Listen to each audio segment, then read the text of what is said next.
Okay, so good morning, everyone, and thank you very much for joining us this morning. My name is Matan Peled. I'm one of the co-founders of Windward. Today with me is Dror, and hopefully we can create some interesting discussion today. We wanted to focus on a very specific geographical area that we know a lot of people has interest in what's going on over there. We're talking about the Pacific, starting from great power competition, illegal fishing, to other pressing matters. We believe that it's worth a discussion, and we would like to use the next 40 to 45 minutes today to bring some highlights to this area. Dror, do you want to start maybe by saying a few words about yourself as well? Sure thing. Thanks, Matan. My name is Dror. I'm the risk product manager here at Windward. Working at Windward for the past almost 4 years.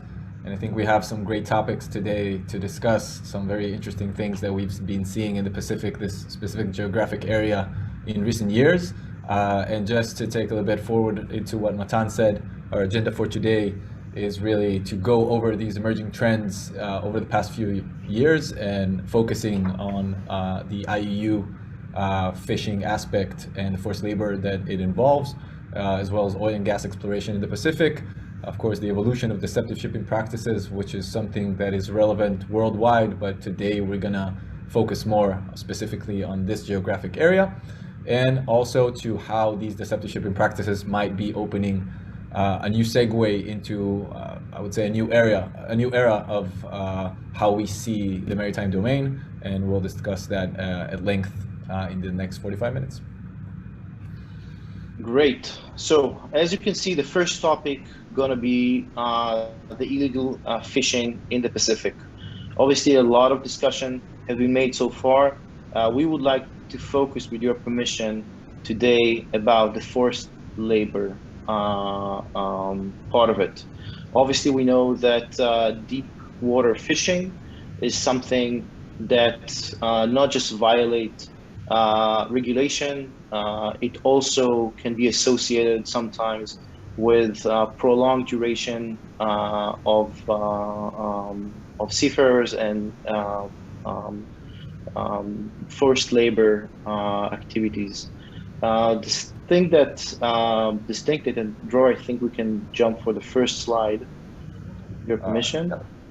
Great. So this is a good place to start from.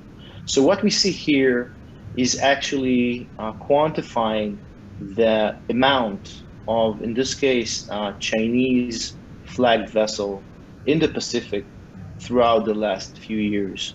What you can see is both the seasonality, but more than that, the scale.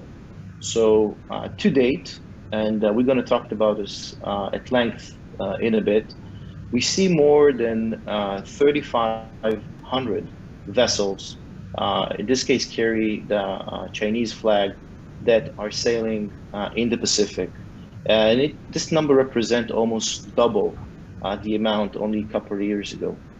I think that once we dial in and really look at the numbers themselves, we can see some interesting trends and maybe we add some insights to this number. Dror, do you want to take this? Yeah. So first of all, just adding on what Matan said, I think that illegal, unreported, unregulated fishing has been taking place in the Pacific for years now. And the thing is about the trend is not only the trend going up in terms of the amount of operations, but it also the new geographical areas within the Pacific that are being abused by these fishing vessels. If I don't know, 5 years ago, no one mentioned the Galapagos, for example, and everything was concentrated more in the Atlantic, for example, Argentina or the South Pacific. We see now new emerging trends of new geographical areas that are actually being exploited by these long-distance fishing fleets. And just looking at the sheer amount of the numbers that are taking place in the Pacific, we can see how this trend involves not a few Asian nations, of course, focusing on the Chinese long-distance fishing fleet, we can see that there are approximately 45,000 roughly vessels operating in the Pacific Ocean entirely for the past 30 days, out of which 94% of the Chinese vessels that are operating in these waters actually never left the EEZ, which is something that is perfectly fine. The problem is that what happens outside of the borders of the EEZ is actually the most interesting part, which is in international waters or the jurisdictions of other Pacific nations. And Matan, if you want to address the last point regarding the jurisdiction and the RFMOs and the problem with that. Yeah, so as Dror mentioned, and you can see here in the numbers, the actual amount, and this is for 2021, of vessels that actually got a license is 1,300. That's it. This includes all nations, all flags, and these vessels are fishing with approval in other jurisdictions. While the actual numbers, when we look only at, in this case, the Chinese fleet, is much larger than the actual amount that are licensed to fish. Exactly. On top of that, if we think about how these vessels are monitored, we know that RFMOs, along with other regulators, are using AIS-based technology to actually monitor these vessels. And we're looking at, for example, how AIS is implemented in these Chinese long-distance fishing fleets. We can see that most of the technology is based on Class B transmitters. A lot of times there's reissuance of MMSI numbers, creating, I would say, multiple entities for a single MMSI. Which is very problematic when trying to track or differentiate between the different vessels. So just by thinking of the MMSI, generic MMSI of 412, and then just the additional zeros, you can find multiple vessels that are operating in the South Pacific and the Pacific Ocean in general. This creates a very large problem for any type of regulatory body, such as an RFMO, to actually be able to keep track on which vessel is operating under a license and which isn't. And as Matan mentions, the numbers are very alarming when we're talking about 1,300 RFMO issued licenses, out of which only 600 are issued to Chinese fishing vessels. And we can see the number here actually exceeds that by a lot. So looking at the trend that we showed in the previous slide and looking at the problem, the problem that there exists in monitoring these vessels, I think that we can understand the sheer problem of tracking and monitoring long-distance fishing fleets outside of jurisdiction of Pacific nations, and sometimes even inside the jurisdiction of Pacific nations, which we'll talk about later when it comes to deceptive shipping practices used. And I want to take us over to the next topic within IUU, as Matan mentioned, and that is the forced labor. And I think that in terms of forced labor, one of the greatest behavioral indicators for forced labor is when vessels don't visit ports. If you think about it, a vessel visits ports to get services such as bunkering, being resupplied, and of course the exchange of the crew on board. So prolonged durations of fishing activities pose threat to not only the marine environment, but also to the people that are actually conducting these operations, which in many times are not even of Chinese nationality. I think that this is one of the biggest problems. There are a lot of NGOs that are looking into this. Recent movie on Netflix, even Seaspiracy, which I assume most of you have seen, talk about this problem, which is how do we get the most out of each fishing vessel that has been sent to a remote location from China, such as the South Pacific or the Atlantic. Now, when associating forced labor with extended periods of time at sea, I think that when looking at the numbers, we see that out of the 2,300 Chinese fishing vessels that are operated in the Pacific, and you can see the area here marked to the right, only 77% have recorded a port call in the last year. Now, if we look at where these port calls actually took place, you can see that most of them go back and make the port call in China, but not only. I think that the Chinese expansion in this case is the use of ports in other jurisdictions. We can see here the usage of ports in West Africa, Ivory Coast, Senegal, and so on, as well as little island nations such as Mauritius that have become these base of operations for these vessels to be able to visit a port without having to do the long haul all the way back to mainland China. That leaves us with the number of 23% of these Chinese fishing vessels haven't performed a port call in the past year. And if you think about that, it's just crazy to think about a vessel not that big, talking about between anywhere 20 meters to 60, maybe 70 meters, just being out at sea for a period of sometimes a year or even more. And if we look at the numbers even more narrowly, we can see that in the past 6 months, 38% haven't seen a port as well. So these are very alarming numbers when talking about, I would say, prolonged stays at sea as an indication for forced labor. Tan, if you want to add something on that? Yeah, so a lot of people can ask, okay, so how this is possible? How can a vessel stay for so many days in a single voyage at the sea without visiting ports? And the answer for that is ship-to-ship operations. Kind of climbing down or going down the rabbit hole, we can actually see that both for refueling purposes and for reefers that take actually the cargo or the fish in this case, has a huge impact on the ability of those fleet to stay long duration at sea. So the next slide would actually address this topic and can really quantify this numbers. As you can see here, we see that approximately 1,000 or 1,000 and change vessels out of the Pacific fleet is actually involved in this operation. This is not a small amount. This is not a minor detail. This is a lot of fleets and vessels that conduct those ship-to-ship, while reefers are a slight majority of 60% out of all of those meetings. Still, we see that both for bunkering, refueling, and for take the fish, there's a lot of those operations that are taking place. We're quantifying the numbers. We can see more than 10,000 of those meetings that happened only in the recent months. Exactly, and if we think about it in simple terms, right? What does a vessel need to stay out at sea, right? It needs to offload the cargo the catch that it already has, refueling, resupplying, and that's it. If you disregard everything that has to do with forced labor, right? So I think that these supporting fleets are the lifeline that allows these fishing vessels to stay out at sea for so long without the ability to refuel, without the ability to pass on the catch to these refrigerated cargo vessels, continuing on back to China or to other ports, sometimes in Africa or Europe. These fishing fleets would have to make the trip back.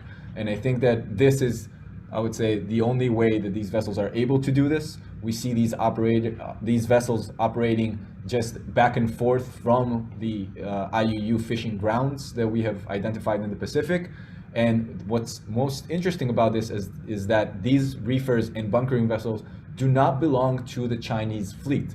These vessels are actually registered under other commercial flags, usually flags of convenience, registered to companies not specifically directed to or based in China, which is also saying, okay, there is a support system to this operation that is not 100% Chinese, and that could be inspected to see how these vessels are connected to the Chinese mainland. Are they connected? Why are they doing this? I mean, there's of course a profit margin here for everyone, but I think that it's interesting to understand that this is not a full-scale, I would say, national operation, but rather something that is commercially based. Great. So moving on to just an example of what we just described, we want to take you through a very short use case of a fishing vessel, a Chinese long-distance fishing vessel, meeting with a refrigerated cargo vessel called the Qihang. And you can see this ship-to-ship operation took place on October 14th. This is the South Pacific. We're near the Salzman Islands and the Marshall Islands. And this fishing vessel conducts a ship-to-ship transfer with a Panama flagged refrigerated cargo vessel after spending almost 5 months at sea. So you can see here that the latest port call that at the bottom left, the latest port call recorded by this Chinese fishing vessel was actually on May 16th, meaning you can see the amount of time that this vessel is spending out at sea. These are in open waters. This is South Pacific. The vessel did not conduct any port call after that and prior to the meeting. After that, you can see also the indication of the draft change by the refrigerated cargo vessel, indicating that it had loaded catch. Usually these meetings take place not only with a single vessel from the fleet, but usually it's like a pickup round from a couple, 2 or 3, and then going back to the origin. And you can see here that, one sec, after the meeting, the fishing vessel continues back to the fishing ground in which it is fishing currently according to seasonality.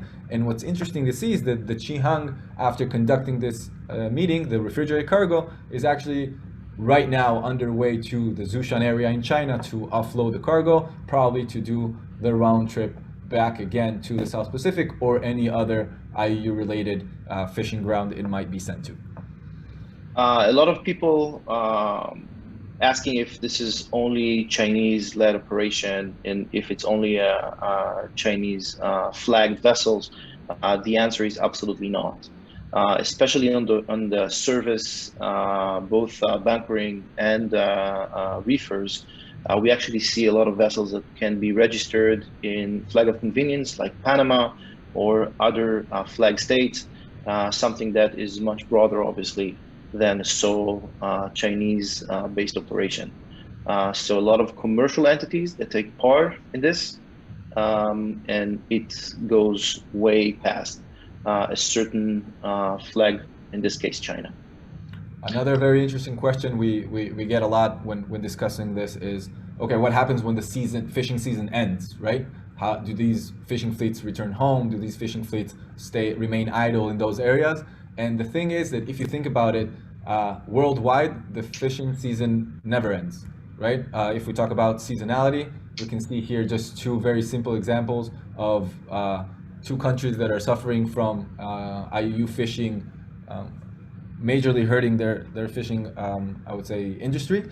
And those are Argentina and Ecuador, which if you look at the fishing seasons, they are very complementary, right? So by tracking a very common practice, which is dark activity outside of the EEZ of these countries, which is a strong indication for fishing vessels going into the EEZ, actually, we were able to track the seasonality of those areas and see that they are very complementary. So you can see the fishing vessels or the fishing fleets moving from one spot to another without having to return to the mainland, thus operating year-round with these supporting fleets that we just mentioned, providing the needed lifeline. So this operation never rests at all. And that is why this is such a strong indication for forced labor and the fact that this is unregulated, this is definitely unreported, and in many times also illegal. All right, so with this in mind, we would like to move to a slightly different topic. The same geographical area, but in this case, the topic is great power competition. There are a lot of discussions going on about great power competition, how this reflects in real life. And one of the use cases that we decided to focus on is oil and gas exploration. As you can see here from the data, there is approximately 95 research and survey vessels which are associated or related to China in this example. All of them are operational, and we see them operating between 2013 and to date. Only 12%, which is quite a small number in comparison to the fleet, only 12% is actually operating inside the Chinese EEZ. All the rest are outside, scattered in the Pacific. A lot of people think that the conflict islands in the South China Sea both the Spratly Islands and the parcels are the main focus for this type of operation, when the data actually shows something completely different. Only 4% of this fleet is there. All the rest, which is the most significant amount, is completely outside of any jurisdiction in Pacific water, and 35% of this fleet is actually doing exploration inside Pacific countries easy. Obviously, not all of them is with their consent. The next slide will try to break this down a bit and illustrate it via use case. Dror, do you want to talk about this use case real quick? Yeah, sure. So as you can see here, the Xiangyang Hong 03, it's a research and survey vessel, China flag, China owned, and it originates in China, and you can see the operations over the Pacific. This is a specific operation that took place actually in October 2021, so this month. But also if you look at the numbers, it conducted more than 4,000 research and survey activities in the Pacific over the past 6 years, right? And if you look at the map of where these activities take place, they are mostly in either international waters or within the jurisdiction of other Pacific nations, right? So when talking about international waters, there is no one regulator. There is no one that can, I would say, put a stop to this, or maybe even regulate the amount or the location that it's taking place. But even taking it a step forward, when this happens within the EEZ of another nation, this is actually without any type of approval. This is something that is threatening the resources of that nation, which allows that country to actually take action. But when it comes to research vessels operating under the flag of China, we see that it's a different case.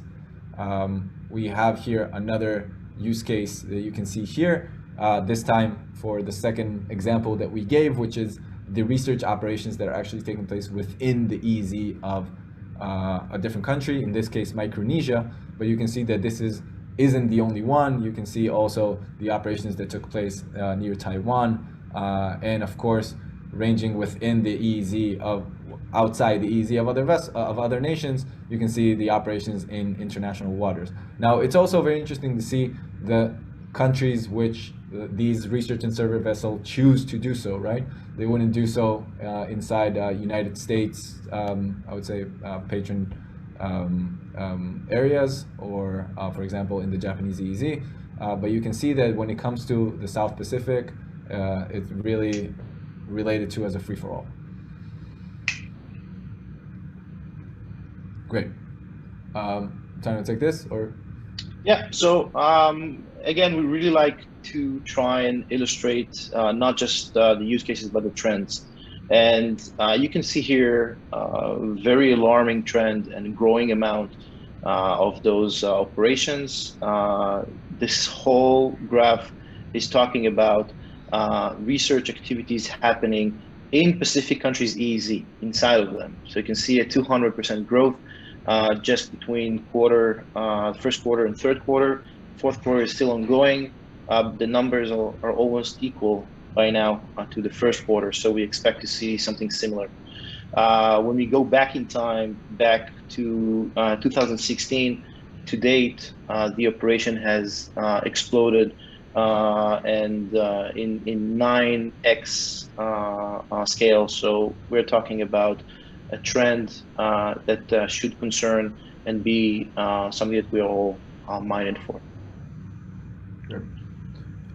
Moving on to our last topic of today, and that is how deceptive shipping practices are being implemented in the Pacific. And this actually comes to use when talking about everything we've spoken about so far, and also moving forward with other types of threats that are taking place in the Pacific, which include sanction evasions, as well as smuggling operations and so on.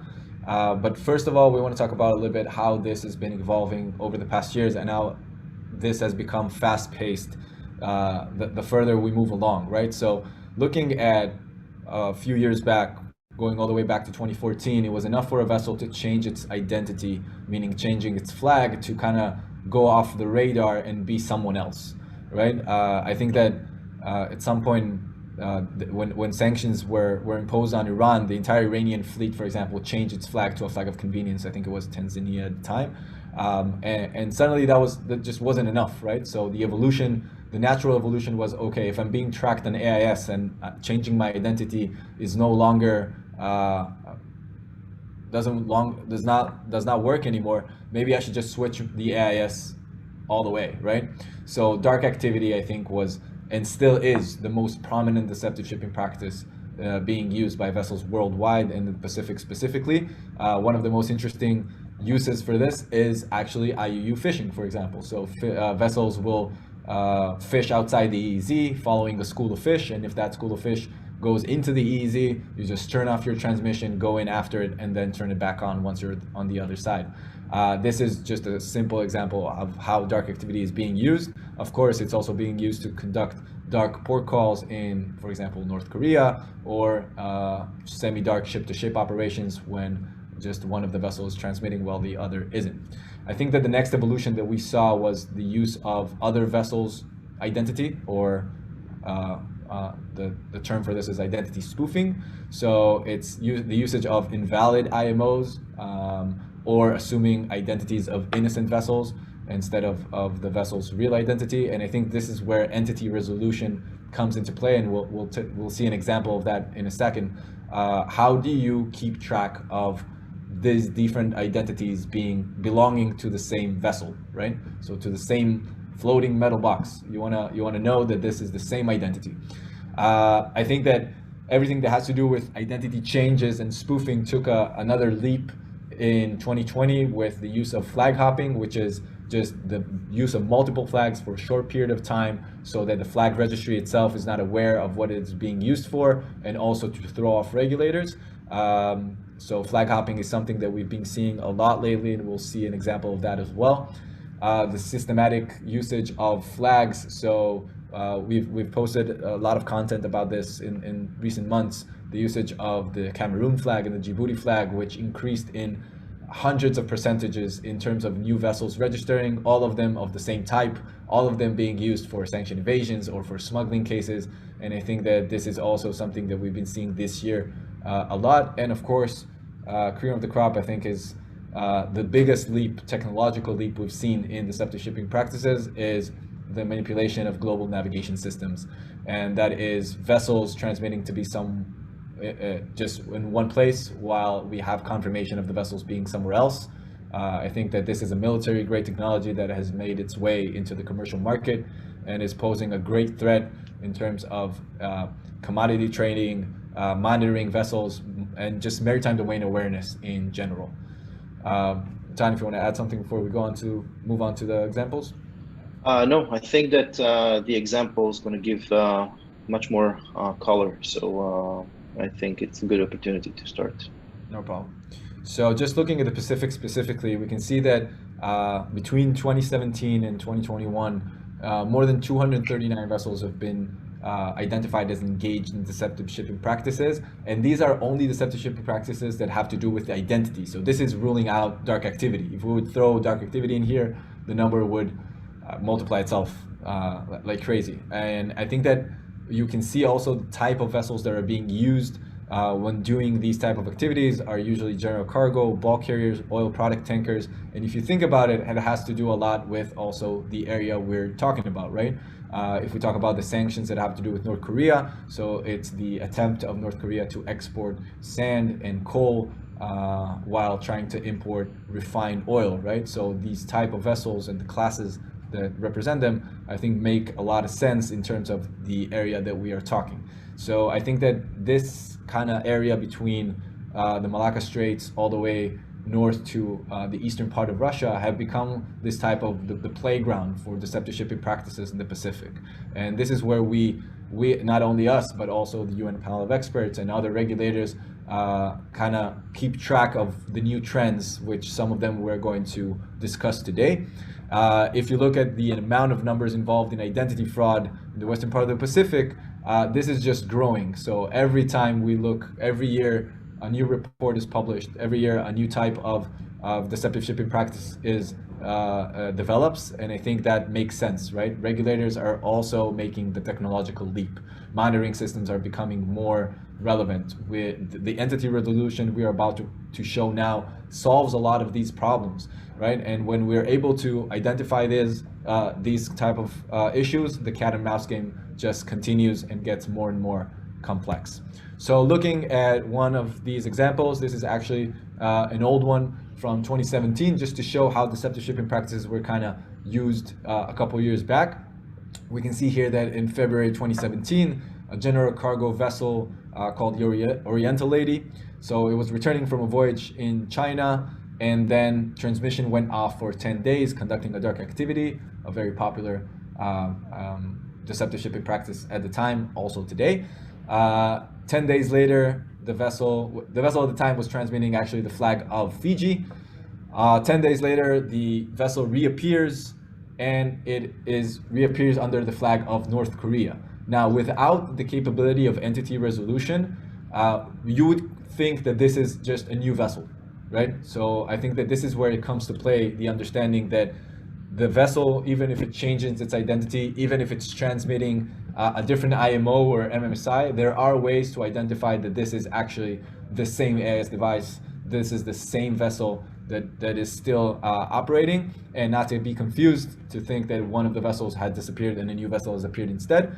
By using behavioral analysis, our platform, Windward Intelligence, was able to pinpoint more than 239 vessels that engage in similar patterns of behavior. So again, we're talking about a vessel turning off its transmission under one identity, conducting the operation that it needs to do, and then reappearing under a different identity. And if you think about it, it's like, Clark Kent going into a phone booth and coming out the other side as Superman, right? They look alike, but you're not sure if it's the same person. And if it works for Superman, apparently it works also for vessels. Luckily, using identity resolution, we are able to know that this is the same thing, okay? And when talking about one flag, it's relatively easy. When you talk about flag hopping, for example, and a vessel changing 4 flags over 1 year, right? Or when you talk about short periods of time, which mean a vessel changing flag, like in this case, and then going back to the same flag again, I think that's where it becomes much more complex. So as you can see here, the dark activity, and then when coming back, the vessel has this ID and location tampering identified by our system, which is the change of flag to the flag of North Korea. And this is tracked as the same vessel. Another example, much more recent, actually from this year, it's the use of flag hopping and also changing not only the MMSI, which represents the flag, but also the IMO, which is, as you know, something that shouldn't be changed at all. So on March 9, 2021, general cargo vessel called the Uni Wisdom leaves China on the way to Vietnam, reporting a draft of 5, which is empty for a vessel of this size. This is a general cargo of 115 meters. The Uni Wisdom later on, the next day, turned off its AIS tracking system deliberately, again, so a dark activity, likely entering Vietnam during that time period to load cargo, right? So we can see here the draft indicating that it's empty, and then we can see here the dark activity for a week that it started off in China. Great. After that, we can see that at the time the vessel was reporting to be sailing under the flag of Belize. Why is this important? Keep that in mind because this is a great example of a flag hopping event, right? So on March 18th, when it reappeared south of Hainan Island, it was already reporting a new flag, a flag of the Bahamas, transmitting an invalid IMO number. Now, what's interesting to see is that we know here in Windward that a vessel has one IMO its entire life, right? IMO does not change, meaning that even if a vessel transmits an invalid IMO, as you can see here on the screen, we will always keep the original IMO as the IMO that appears for the vessel, knowing that an IMO is just a number that you cannot change. We see that this vessel reappears with a different draft, indicating that it had loaded while it was dark, which is a strong indication the vessel actually loaded in Vietnam at the time. And then it makes its way back to China to discharge the cargo, and you can see here how all these activities are registered as they happen. Now, the most interesting part here is that the vessel updates its draft once again, indicating discharge its cargo, and when the vessel goes back following the voyage, it returns to its previous flag and IMO number. So this is like a bank robber putting on a ski mask, rob the bank, goes outside, takes the ski mask off, right? So we see here the abuse of a vessel of an identity under the the Bahamas flag, which I assume wasn't registered with the Bahamas flag registry, first of all. And the second thing is that flag hopping ABA, right? So it did Belize, Bahamas, Belize. And that could be very much identified as maybe a glitch in the system or just a separate vessel, while using identity resolution and behavioral analysis, we're able to catch that as a flag hopping event. Great. So just summing up a little bit of what we spoke about, the deceptive shipping practice evolution is something that we see regarding transmissions, something that we see regarding identities. And I think that in the past year, we've seen the evolution take a step forward when it comes to location. This year, in the past 18 months, we've identified an increasing number of cases that have to do with location tampering, which, as I mentioned before, is a military-grade technology making its way into the shipping industry. As everyone knows, AIS is the baseline for monitoring today in the shipping industry. Once you can't trust the location transmitted over AIS, that means trouble. I think that more and more bad actors are adopting these electronic warfare tactics. These are not just a single vessel. These are not flukes. These are internationally orchestrated manipulations. And their implications, of course, are endless, because this can be used for sanction evasions. This can be used for smuggling operations of anything between arms, human trafficking. And of course, it can also make its way to, I would say, lesser offenses such as IUU fishing and the likes, which we've seen today. Tan, if you want to add something on this? No, I think we're getting close to the end of this section, and in 2 minutes' time, we're going to take some Q&A, and please feel free to share. I see there's already 3 questions. If you have any other question, please don't hesitate to ask. Dror, I think we have another slide before we can move to the Q&A, or this is the last one? So we have just a couple more. So just we wanted to talk about global navigation system manipulation and what it is. So we wanted to give you a bit of an example of what it looks like. So the first example I want to give you is of a tanker actually conducting this manipulation to avoid sanctions and load sanctioned crude in Venezuela. You can see here a vessel that actually conducts a synthetic drift offshore Trinidad and Tobago. And this actually is an example of this. We use this because this is the most visual example there is out there, right? You see a vessel conducting a behavior that is literally impossible, defies the rules of nature. And I think this is just one of the ways that we have been able to identify these cases. This was actually a vessel that was later on spotted inside Venezuela, and there are actually images corroborating that during the time the vessel was transmitting to be drifting, it was actually in Venezuela loading the sanctioned crude. And the reason this is interesting is because we've seen so many types of vessels doing this, as well as so many types of the manipulation itself. So everything from disconnecting the GPS on board to using a third party that transmits instead of the vessel. There are just multiple tactics, and they're becoming more and more sophisticated as time goes by, right? So we are in a different place we were a year ago in terms of the technology, and we are in a different place in terms of also the usage, right? So if we were talking about GNS manipulation just a second ago for sanction evasions, this also has to do with great power competition, right? If you can place a fleet of vessels anywhere in the world, you could choose to do so just at the doorstep of whoever you want to see them, right? So when monitoring systems are looking at these fleets, in this case, we're looking at a Chinese fishing vessel fleet that was actually operating in the South Atlantic and transmitted a location off the shore of Ecuador and Panama, which is much closer to the US. And of course, this can be done. We've seen this also done by military vessels in the Black Sea, and there is just more and more cases every day. And I think that these cases evolve and become more sophisticated as time goes by. I think we are good for the Q&A. Great. So thank you, Dror, and I hope everyone enjoyed the three topics that we've discussed today. I invite you to ask any questions. Dror, do you want to take the first question I see here? Yep. It's asked about the main geographies in the Pacific for illegal fishing.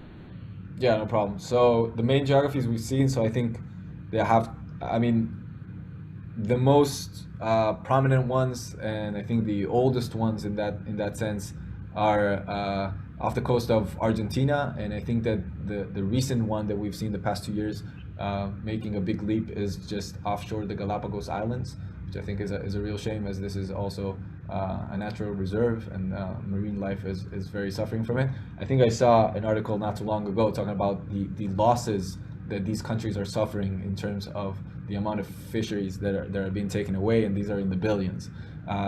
When you think about it, Argentina has one of the longest EEZs, for example, in the world, right? So to cover such areas without the right tools is nearly impossible. And I think that when tracking the movements of these vessels, new areas are pretty easy to identify, because looking at the clustering, Chinese long distance fishing fleets are not trying to hide anything, I would say, and you can see the clusterings very clearly, as we showed at the beginning of this webinar. Absolutely. I'll take the next one. So there's a question here about which ports and areas reefer sells after meeting with the vessel mid-sea. So there are two ways to think about it.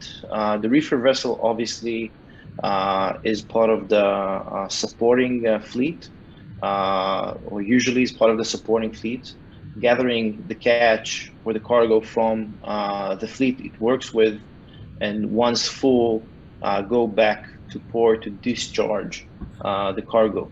So we can see some correlation between the type of fleets and companies to the owners and operators of the reefers. Obviously, when this is conducted farther from shore, especially in distant water fishing, third parties or other commercial entities can be involved as well. The next question is about other types of deceptive shipping practices that we see, and how vessels try to avoid basically sanctions. Dol, do you want to take this one?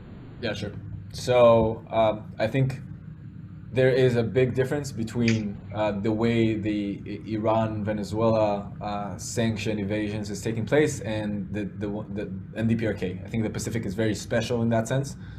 We've seen the evolution of deceptive shipping practice in the Pacific much more focused on identity, while we see a lot more focused on GNS and dark activity in other places in the world. So I think that the DPRK has taken it to the next level in terms of hiding the companies behind. They're using very obscure and complex network of shell companies to hide the vessels that are providing, for example, the oil products into DPRK.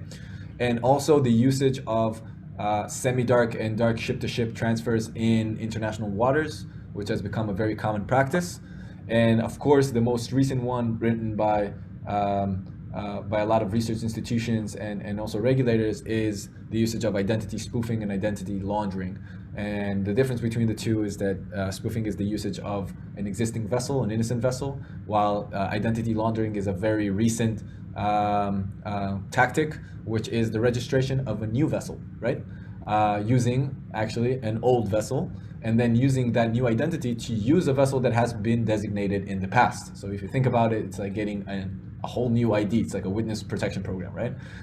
For sanctioned vessels, and that is making it much harder to track vessels once they have a brand new identity with a brand new IMO, a brand new MSI, and it's really really difficult. And I think that this is where there's also a call to action for the issuance of these IMOs to be much more strict, and of course use advanced monitoring algorithms to be able to match those IMOs between the designated vessel and the new identity.